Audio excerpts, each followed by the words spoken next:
की औरंगाबाद खंडपीठाच्या जे की पात्र उमेदवार आहेत, ते आहेत 2906 म्हणजेच टायपिंगसाठी पात्र आय एम टेलिंग व्हॉट की टायपिंगच्या टेस्टसाठी किती पात्र झालेले आहेत. म्हणजे जी की सीबीटी टेस्ट त्यांनी दिली होती.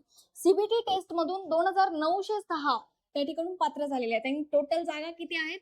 जवळपास 336 जागा आहेत. म्हणजे 336 जागांसाठी त्यांनी टायपिंगसाठी किती जण पात्र केलेले आहेत? 2906. हे झालं औरंगाबाद खंडपीठाचं आणि कट ऑफ किती आहेत? 69% एवढा कट ऑफ गेलेला आहे औरंगाबाद खंडपीठाचा. आता बघूया आपण मुंबई खंडपीठाचा. मुंबई खंडपीठाचा जवळपास 67% कट ऑफ गेलेला आहे. याच्यामध्ये जर तुम्ही बघाल तर किती टायपिंगसाठी त्यांनी बोलवले? 7305.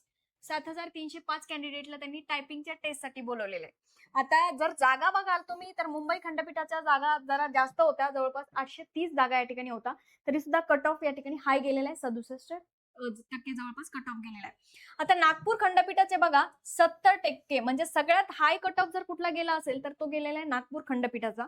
सो आणि त्या ठिकाणी तसं बघायला गेलं तर जागाही तेवढ्या कमीच होत्या. सो याच्यामध्ये 166 जागा होत्या आणि टायपिंगसाठी त्यांनी जवळपास बोलवलेले आहेत 1406 एवढे कॅन्डिडेट.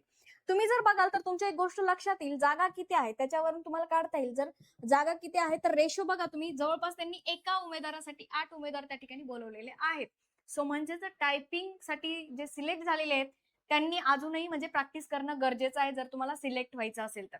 आणि टोटल जागा जर बघितल्या आपण तर जवळपास टोटल जागा नाही, टोटल जे कॅन्डिडेट बोलवलेले आहेत टायपिंग टेस्टसाठी ते आहेत 11,617.